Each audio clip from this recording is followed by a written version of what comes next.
Hi, this is Jonathan Mamrell, the host of the HR Engage podcast. And here today, we have another episode with Melitta. Melitta, how you going? Good, thanks, Jonathan.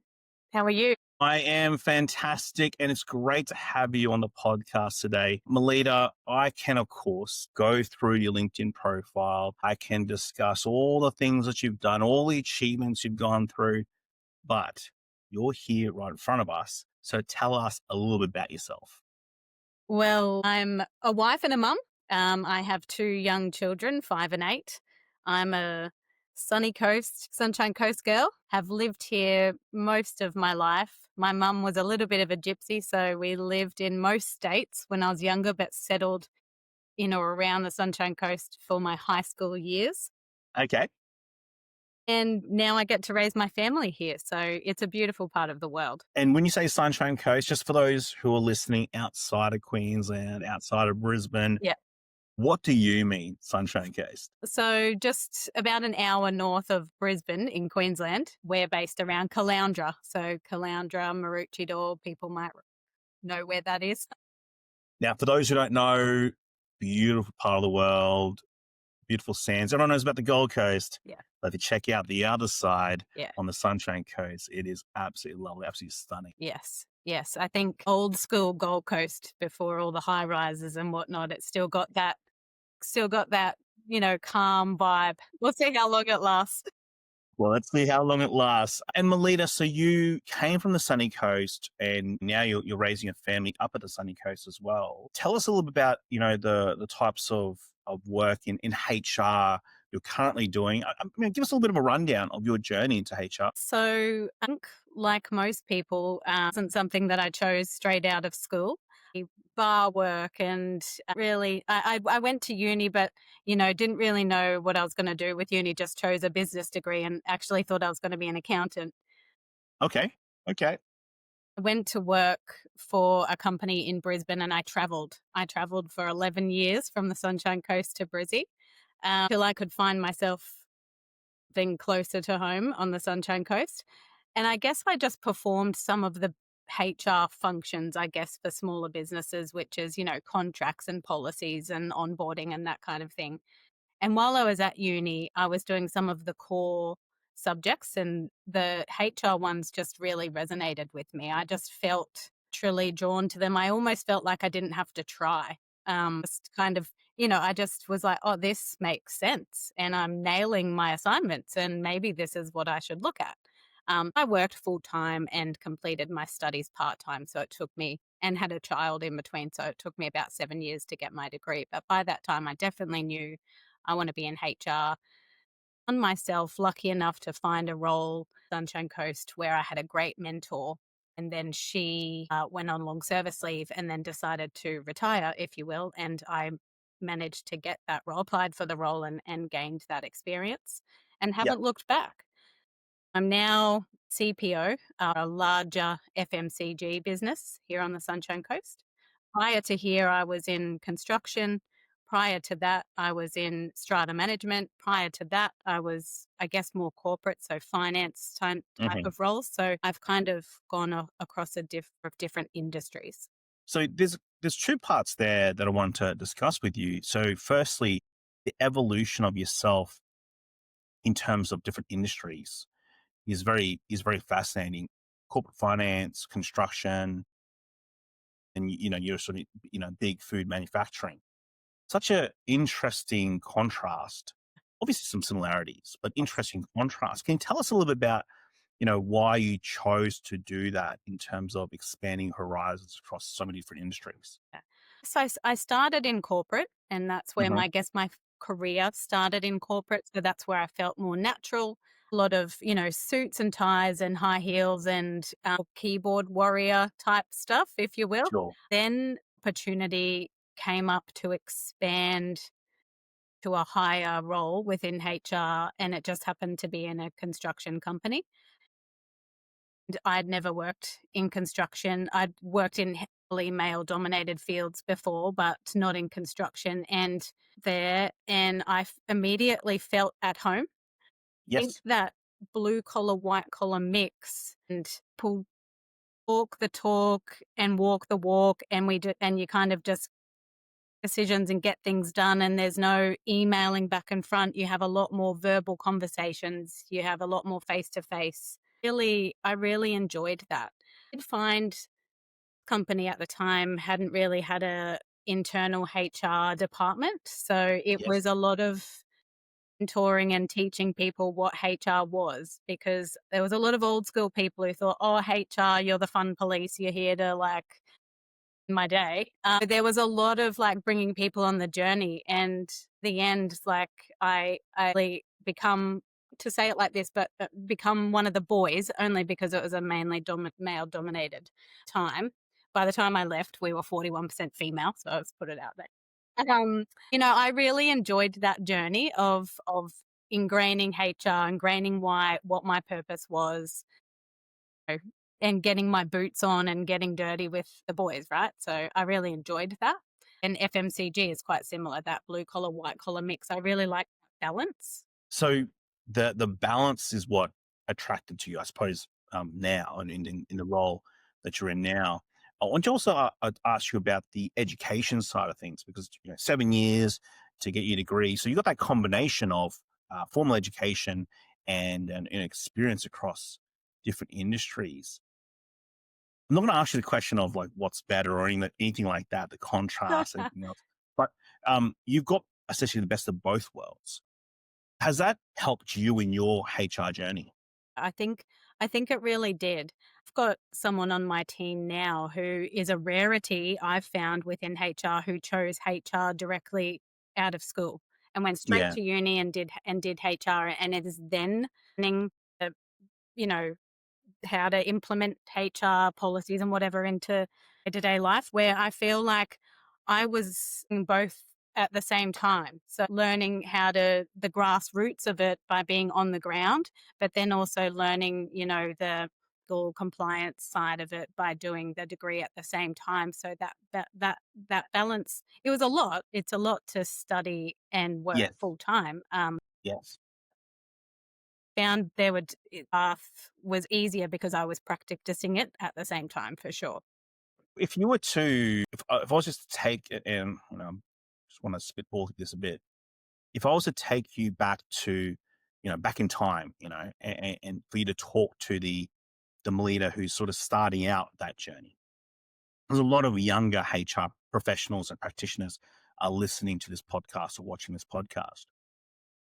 What would you say to them? Because, I suspect a lot of them are going through this fork in the road, which is much like your team member, take a much more structured, formal education process and then get into a HR role or, do something like what you did, or something similar where you almost did both at the same time. What would be your thoughts on that? Say to don't have to have all the answers. Like respect is earned by rolling up your sleeves and getting in the trenches and understanding people's roles are and how they add importance and what their part is in the things that turn the business.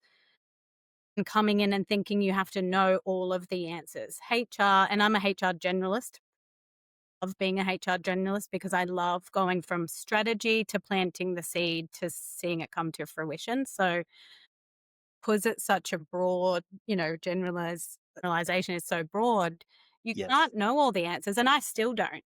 Got to be resourceful. You've got to have a network. If you come in thinking that you know all the answers, and especially youth on your side and not necessarily the life experience, I've found Mhm. that ding, like I'm not sure about that answer, but let me get back to you. Or, you know, that curiosity, do that respect from team rather than coming in and thinking you know everybody and just spitting textbook facts at people that may not Yeah. be as well received. Sure. So So just not feeling having curiosity, thinking that you have to know everything straight away and being resourceful, listening to podcasts, doing all your webinars, but also getting out and speaking with other people within the field. I've learned a lot that way as well. such as, of course, the HR Engage podcast, right, Melina? Exactly. Yes, yes. Which not, I honestly have listened to a lot of your episodes, and it's so nice to hear that there's synergies. Like it can be a very lonely profession. I'm sure you've heard that a lot, Yeah. Jonathan, but it's so Yes. nice to hear that, oh, other people are experiencing that as well, because you almost, so many confidentiality things you can't talk about, but you hear other people in your position, you're like, oh, goodness, it's not just me. And you hear that a lot, and it's part of the reason why I wanted to bring this podcast to life and bring it to the HR community because I heard that so much, and of course, I know I'm in a unique position where I hear from the legal perspective, of obviously giving advice around that. But if you think about it from HR's perspective, I don't think anyone was really talking to people about it from their perspective. And that's why I want to bring this along and ask questions such as this, which because I think that's an interesting question that I asked you about, in what's the better path? Because I think a lot of people actually don't have the true answer because I think it's gonna be different for every person, right? Would that be right to say, Yeah, Melina? I would definitely say that. Nearly every HR person that I've met has had a different pathway Mm, to HR, and obviously a common reason. We are doing it for the people. mm, We enjoy getting people on a pathway. It's usually always for selfless reasons. We want other people to succeed. We want to shine a light on areas in people's lives that they might not have even thought they had the skill set to do themselves. Getting the right bums on the right seats, like, it's so rewarding. It's rewarding giving the underdog a voice, representation. It's I find rewarding for sure. that point you said about we want we want other people to succeed. Where do you think that comes from, Melina? Where do you think that comes from your perspective, and at least? No, mm, I think from a young age, because I said I moved around a lot, I had to make friends at all to 11 schools, right? So I had to Wow, make friends a lot. And so I became a good listener. And I think that really got me into the HR path even before I realized it. Listening to people and going, hey, have you thought about this? Or you could do that. And giving them that belief and that power to and different things or things that they hadn't even thought of or have you thought about, internal mobilization for me is a big one because I think a lot of people doubt their ability, and giving them a platform to give it a go. Have There's an opportunity there, give it a go, and watching them thrive, like the mum in me, I'm like a proud mum moment, set them up for success. that's awesome. That's awesome. Just on that listening part, because I think you talk about being a good listener and honing that skill. What advice would you have for people who are listening? But what advice would you have to improve that listening skill, to work on that listening skill? It's definitely a learned skill for sure, because I think, like I said before, you can read all the textbooks and listen to all the podcasts and watch all the webinars and think that you have all the right answers, but humans, essentially, there's no two that are the same. So listening for cues that you think, oh, that's what makes that person tick. Do I communicate with them? How do I engage with them? How do I get the best out of them? What are their strengths and weaknesses? You don't know that until you listen. You have to stop giving them all the answers. And some people will make wrong decisions, support them in the process. Been people that I've had to, terminate. And I know that that's a big HR, no one loves doing that. But because they've got abilities that might be better off somewhere else. That's not to say, Mm, listen and you go, hey, maybe this isn't right for you. Or have you thought about doing it this way? Or, hey, I think you would be great over here. Such an innate, important skill to have in HR and not coming into a room and just dominating. Definitely seen, guess another reason why I wanted to get into HR. I've seen some fantastic leaders in my time and HR leaders, and I've also seen the other flip side of that. Taken the pieces from the fantastic leaders and the pieces from the not so fantastic leaders and gone, I will never be that person. I'm not on a power trip. I'm not here to tell people what to do and what not to do and be the fun police, but support them as human beings through a journey. Sounds can I ask you? philosophical, but Yeah, yeah. it came out. Well, I want to ask you about that HR leader question because I think that's a really great question to ask because I think we see not to say that there's so much stuff out there about leadership, and I'm not a leadership guru or anything like that, so I'm not gonna. But how about specifically HR leadership? And you talked about, you saw some leadership capabilities or traits that you loved, and you've brought that to the show, and then there's stuff that you went, no, I don't like that at all, and you essentially discarded that or deliberately moved away from that. Can you tell us a little bit about the leadership traits or HR leadership traits that you thought, yes, that's amazing, and that is the stuff that you can work on or utilize or have? Have been so fortunate to have a few amazing HR people on my journey. Of them came back to being people and not like robots that we all think the same and act the same. Of them, this approach that would come with them and do make sure she sat with each team member to completely understand what they do before she came in and made decisions and made platform decisions that affected everybody without understanding what everybody's roles were. The one just did not take any paperwork into her interview process and the discussion rather than a what would you do in this situation and how would you describe your strengths and weaknesses, those kind of things, making it a process where people felt like they could be themselves. Mhm. So it all came back to being people like people and that people centric nature. Yeah. Adapted my style to incorporate those styles as well. That people feel comfortable to come and see me or say hello in the corridor, and there's not that hierarchy there. Such an important part of my HR piece. Yeah, that's so interesting. Can I also ask you about your passion for HR? Because very obvious that you're passionate and you enjoy human resources.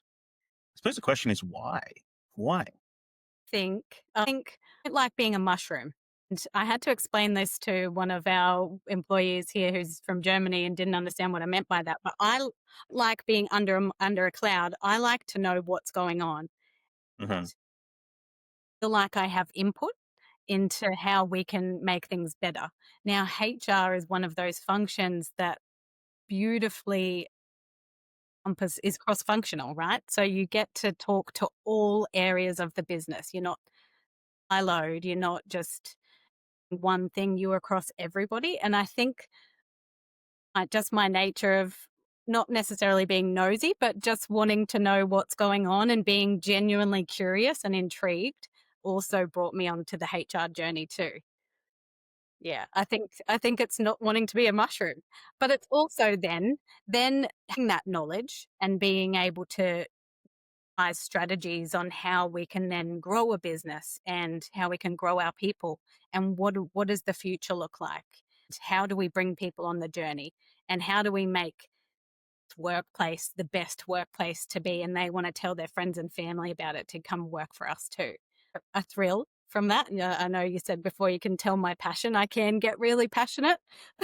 So I'm trying to dull it down a little.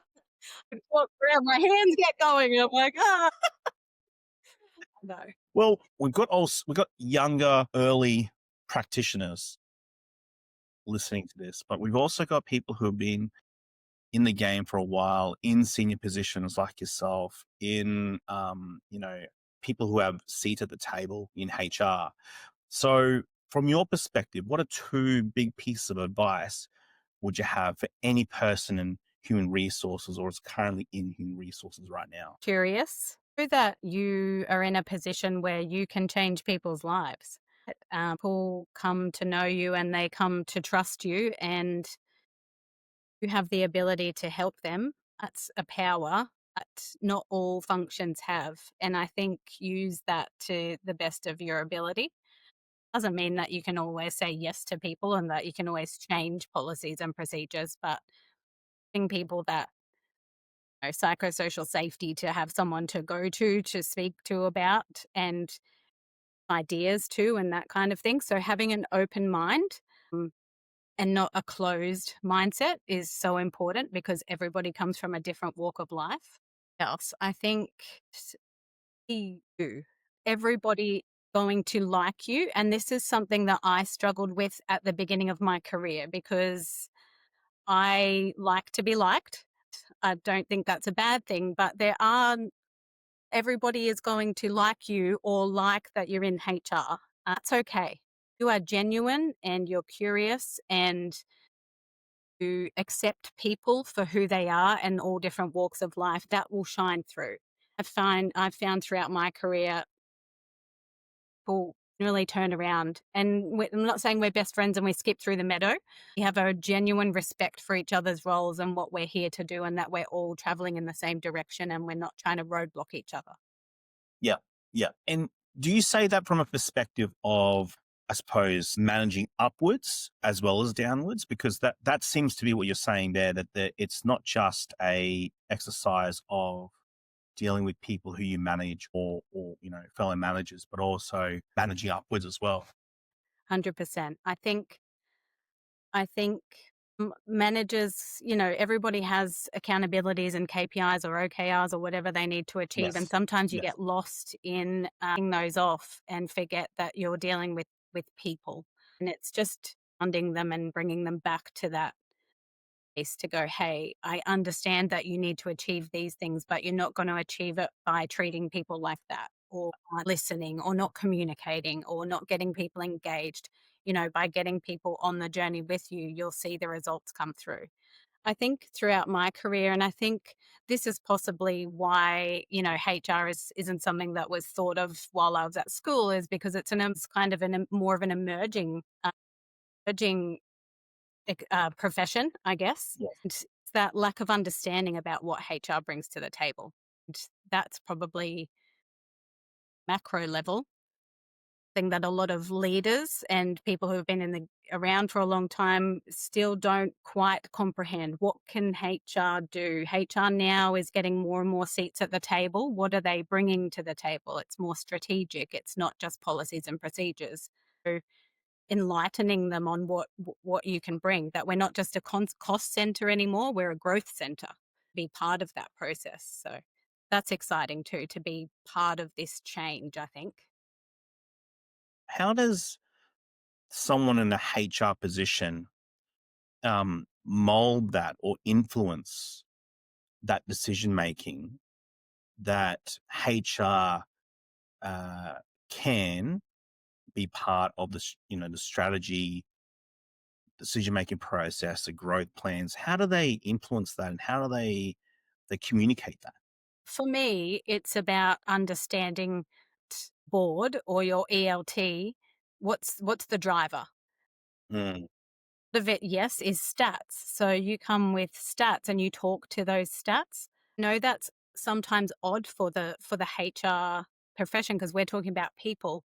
But yes. if you're in a company that's about, well, all companies are about making money, right? But if you're in a company that's in a growth mindset, how are you planning for that? What are you doing? What are you implementing to that so that you're talking to the language that your teammates are talking to and not just coming in and saying had resignations and hires this month. They probably don't want to hear that, but they want to know, people engaged, do they like what they're doing, can we better that, do we need to do training and development, we need 100 people in 3 months time, how are we going to do that, and this is how it's going to benefit your teams, talking that strategy piece rather than just rolled out a new policy for this. It's understanding their languages and what their desires are and talking and adapting to that yourself.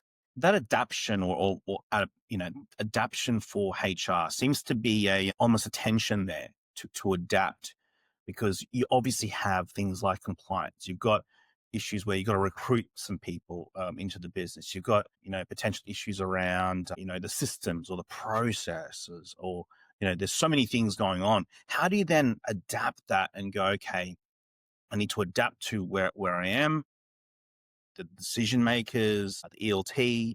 How do they bridge that gap? Because I suspect, some practitioners would know potentially what to say or what to listen out for. And then they know the other end, of course, which is their expertise. But How do they bridge the gap between the two? Because I suspect that it takes time, it takes resources, takes all types of different things. Like, how do they bridge that gap? It's about developing those relationships with my ELT members, right? I Mm, to understand what drives them. And I'm a bit of a geek for personality profiling, and okay. understanding how people tick or disc or whatever you want to use. And speaking their language so that they can see that I'm their business partner. I'm not trying to hold them back. I'm trying to hear what they need and how my team help facilitate that, and gaps they might be experiencing, like they might be holding on to toxic employees because they are too scared that they're not going to be able to recruit for that role. Yep. They haven't thought strategically outside the square as how we can adapt roles because we've always done it this way. Why can't we be thinking about doing it this way? So Mm, having those strategic discussions with my leaders and my fellow ELT members and making them understand how we can work together. I'm not trying to stop your progression. If anything, I'm trying to help you through that progression. And then you become business partners, right? Because they know that we're working together. That's how you build trust. That's how you build those strategic partnerships. I feel like I have a great relationship with my ELT members. We challenge each other, and I accept challenges, and I love challenges because I don't know everything either. I don't know. I'm not their subject matter expert, but I respect that they are, and they respect that I am. that seems to be a key concept that you've nailed down, which is that obviously the building relationships, but like mutual respect. Of one obtaining it and of obviously keeping it that respect. What do you do yourself from a personal standpoint to ensure that that's continued? Like, obviously there's getting it, but what do you do to sort of just, I suppose, keep that mutual respect, keep that relationship, and keep them building that relationship? The talk and walk the walk. It's all good and well to go out, have a coffee together and say, yeah, yeah, yeah, we're going to achieve this together, actually achieving it and Mm, communicating it. Now, every business I've worked in, communication is always, was high on the engagement surveys because it needs to be improved. In the groundwork, setting the expectations, this is what I want to help you achieve, and giving those updates along the way. I don't like being a mushroom, so not letting them be a mushroom, right? Keeping them updated with where I'm at, listening, thinking, help them know that they are a priority for me, that I haven't yeah, just put them down the list because yes, as HR practitioners know, 2 days are the same. I cannot predict what's going to come across my desk or be in my email on any given day, prioritizing and not allowing things to just keep falling and falling down the to-do list. It's about comms. It's about trust. It's about respect. Two-way. yeah, yeah. What's the biggest challenge you're facing now in human resources, and how are you tackling it? In a micro level, we very seasonal workforce. We're also very multicultural. So 48% of our workforce is multicultural or on a visa, and we employ across 5 generations. So Wow. there's a lot. And the finding the balance and keeping people engaged, keeping people feeling like they're heard, get very busy. Like I said, we're seasonal, so making people still feel valued and seen is really important. And that's important for retention. So feel like we've definitely improved our strategies for attract, always evolving, of course. I don't like to brag, but I do feel like we're getting to a really good place where we're attracting very good quality people. Then it's about retention. Yeah, It's making them stay. What's our EVP? Why do they want to stay here and not feel tempted to look elsewhere? Or when a yeah, recruiter comes knocking, they don't want to listen to the offer because they want to stay put. I mean, you can never control all of that, and we've had a recent resignation happen here where the ELT member was quite disappointed, and I mean, we all are, but that happens, and it's being about being resilient, and it's about not having too much reliance, on a particular person. of course. You know, leaving the door open. Our biggest thing is word of mouth. On the Sunshine Coast, we're a large regional epicenter, if you will, and people Mhm. talk. So it's about treating them well from the beginning to the end. They tell their friends and family, or they might come back. It's of benefit to us.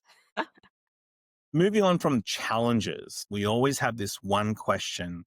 Actually, there's many questions we always ask on the podcast, but there's a one question that I always ask everyone, and that is, what's the one thing about human resources that people might disagree with you about? I think that HR practitioners will disagree, but possibly positions might disagree. That falls solely on HR or people and culture, however you kick it, Hmm. called culture. That whole company process. That is not just on the people and culture team, whilst it might be in their name. Jokingly said that we should call it finance and culture and operations and culture and people and culture, because culture is everybody. My experience too, and I mentioned earlier that I had to bring people on the journey about what HR was. I'm not here to play cop all the time. So I'm not here to have your difficult conversations for you. I'm here to Mm, guide you through the process, and help set the groundwork and obviously make sure that we're following legislation. I'm not here to have those difficult discussions for you. If you want that manager title and the salary that goes with it, unfortunately, you have to have discussions as well. Now, what I guide my leaders or managers on is it shouldn't always have to be a difficult discussion. If you're having those regular one on ones and you're in touch and in tune to where your people are, should never be that anxiety filled, difficult conversation that you have to come and have with somebody because you've already been having those discussions. So, I think that's been a big one on my journey. I've had managers say to me, "Oh, who has that discussion with them? Do you do it or do I do it?" I'm like, "No, buddy, you're doing it. I Be think you're going there. to have. We'll be there with you and supporting you, but you're having the discussion." I think you're going to have swathes of people in HR agree with you on that. You're going to have swathes of people managers that don't agree with that. I think that's a really interesting point because I think there's been so many past guests we've had on the podcast that have said something very similar around culture. It's also one of the ones that has been challenged the most in terms of comments around culture. Why do you think that is? Like, why do you think that is an area that's been, especially different conversations? Like that's one where you can really trace back Think a lot of liability comes from. I don't know, and I don't wanna get any haters on your podcast either, but I think like I said jokingly before, that it's part of our title. Mm, People and culture.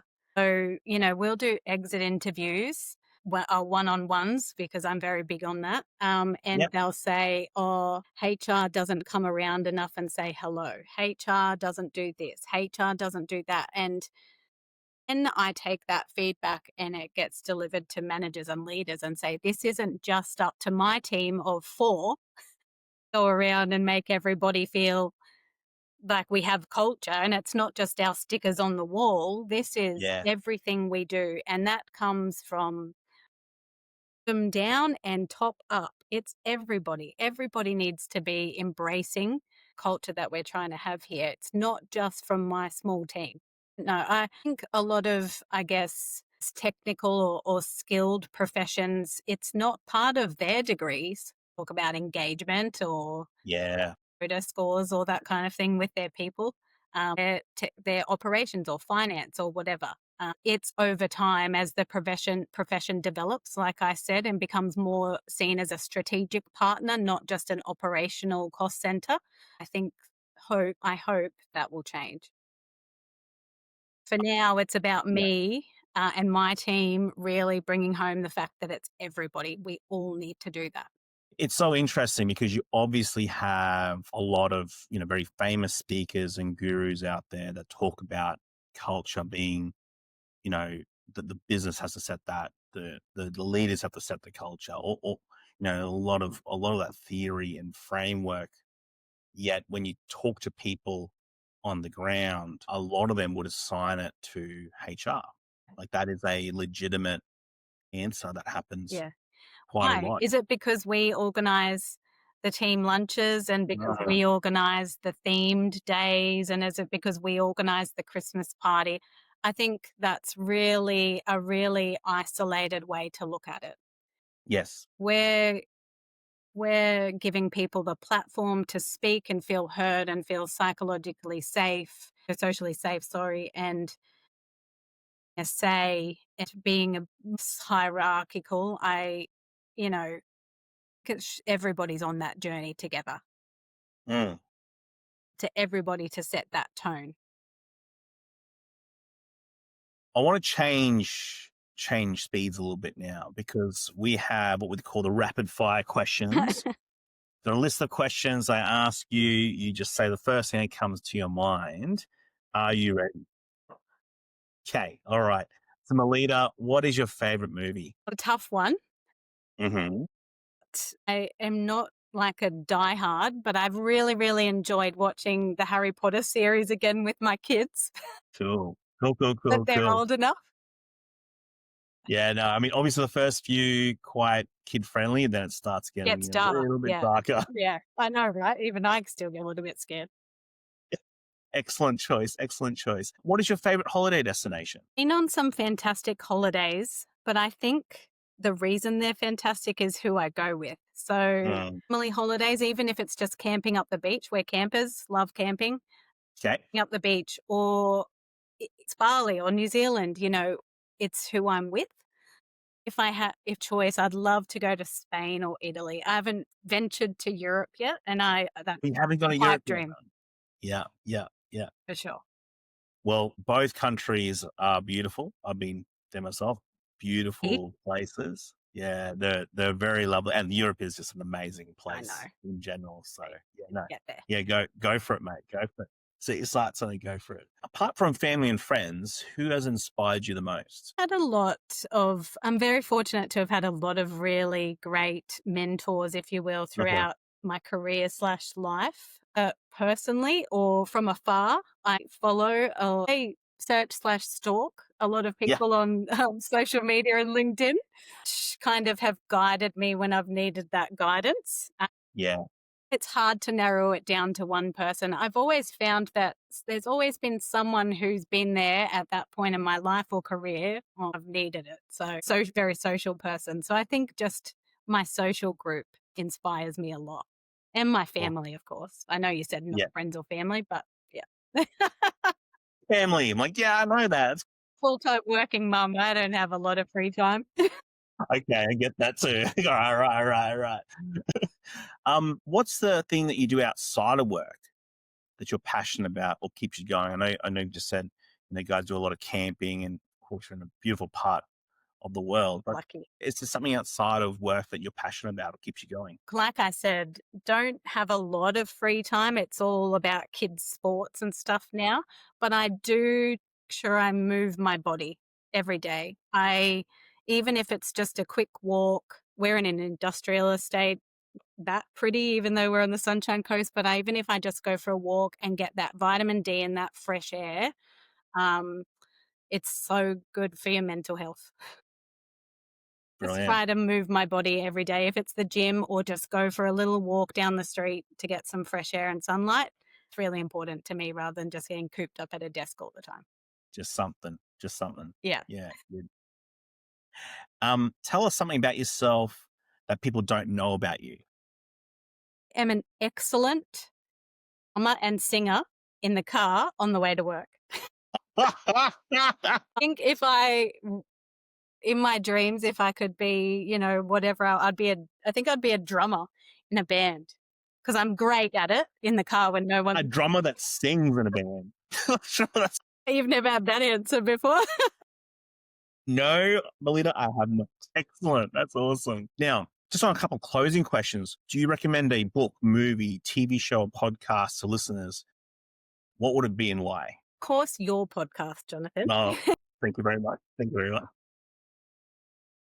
Read so many books, like career-based books, but one that I actually have on my desk. I Okay. come back to a lot when I'm feeling overwhelmed with my to-do list is that frog. Mm.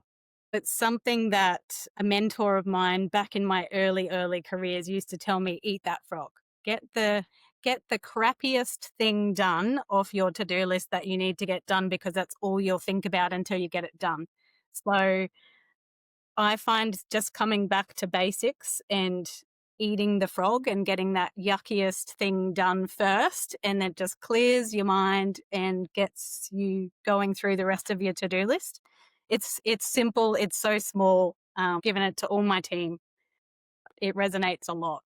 Did back in my 20s and it does now in my 40s. And that's Eat That Frog by who's the author there? Was Iron Brian Tracy. Brian Tracy.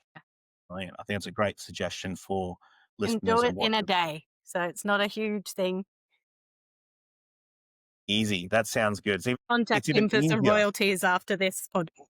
Excellent. I suppose just the conversation we've had, Melita, has been excellent. You told us about your journey, but your journey has been, I think, a little bit different in that you've had that formal education, but you're in the trenches at the same time. And obviously, it took you a bit longer to complete your degree. By doing so, your view was that it actually brought you into a much more unique position where you could utilize both the framework and theoretical side with also, well, actually, um, I sort of know what needs to be done from a practical perspective as well. I thought that was quite interesting in how that's how you started and that's how you see things, because it also then makes sense about the way you approach human resources. I thought that point about, you know, listening being a very key skill. Yes, you're a people person and you want to be liked and all those things that a lot of people in HR are in, but you sort of nailed it down to one key skill, which was being able to listen, and that's a skill that has to be honed. It needs to be worked on. It needs to be, almost flourished like a plant. It needs to be fed water and work on that, which then is a huge building block for what you thought was a very key part going forward, which is building relationships, those connections. And I suppose that you saw that as a way as well to get through challenges, as well as opportunities, as well as what you saw could be the future of HR. I think you sort of put that in 100%. that perspective. Yeah, I thought that was really interesting. So for those who are listening, I think there's a couple of key concepts there where you've really focused and honed in. I think it's been such an interesting and fascinating conversation. Thank you. Thank you so much So for having me. I think it's been an absolute pleasure. Just to finish off, is there a quote or a moment of inspiration you'd like to leave us with?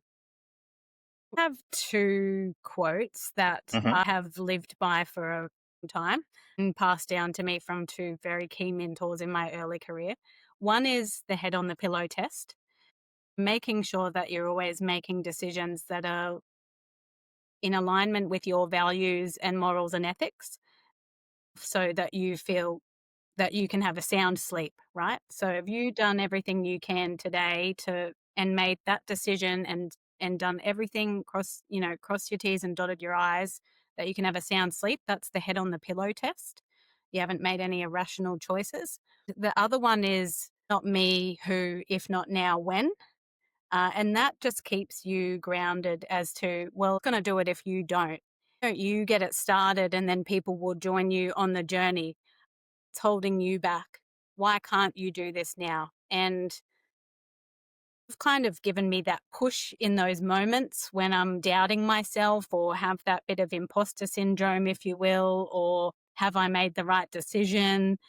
um, to go, I know that I went through that process of putting my head on the pillow and I've known I've got the ball rolling for something that I've seen has been an opportunity that nobody else has started the ball rolling on yet. So I'm gonna kick it off. So I'm a excuse my French, Jonathan, get shit done kind of gal. And I think he motivate me to get shit done. Well, what a way to end this. Told you I had a slight potty mouth from my construction days. Oh, that was pretty good. Yeah. You know what? For the whole episode, we did have to go to that realm, but we'll just right at the end, and that's okay. That's all right. Not a problem, I think. Look, it's been an absolute pleasure, Melita. Thank you so much for joining us on the HR Engage podcast. Melitta McDonald, thank you so much. Thank you so much, Jonathan. It's been a pleasure. And that's it for another episode on the HR Engage podcast. As always, please like, follow, subscribe, do all those things, get the algorithm working so it gets out to more of the HR community. I'm Jonathan Mammal, your podcast host. Speak soon.